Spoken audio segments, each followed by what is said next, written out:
فقی ابواللیث سمرقندی رحمہ اللہ نے تنبیہ الغافلین میں ایک حدیث نقل کی ہے۔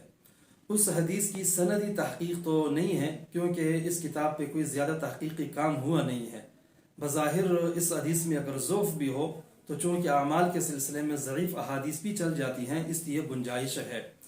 وہ حدیث یہ ہے کہ آپ صلی اللہ علیہ وسلم نے ارشاد فرمایا کہ پورے رمضان میں ہر روز افطاری کے وقت اللہ تبارک و تعالی 10 لاکھ مسلمانوں کی بخشش اور مغفرت فرماتے ہیں۔ نمبر 2، اس طرح اگر دیکھا جائے تو تقریباً یہ 3 کروڑ بندوں کی نجات ہوگی۔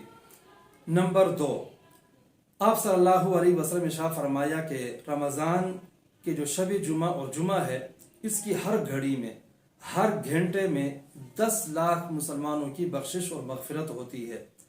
اب ہر رمضان میں تقریباً 4 جمعے لازماً ہوتے ہیں، کبھی 5 بھی ہو جاتے ہیں، چلو ہم کم از کم 4 لے لیتے ہیں، اور ہر جمعے اور شب جمعہ میں تقریباً 24 گھنٹے ہوتے ہیں۔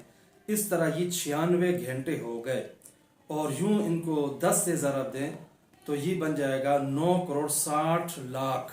تو گویا کہ رمضان کے جمعہ اور شب جمعہ میں 9 کروڑ 60 لاکھ کی بخشش مغفرت ہو جاتی ہے۔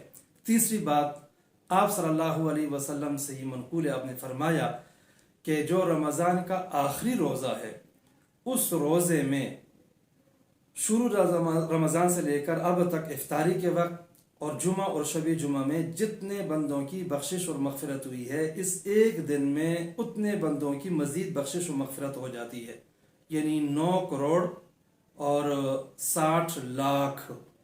اب دیکھیں 9 کروڑ اور 60 لاکھ پہلے تھا، اور 3 کروڑ جو ہے وہ افطاری کے وقت، تو یہ تقریباً بن گئے تھے 12 کروڑ 60 لاکھ۔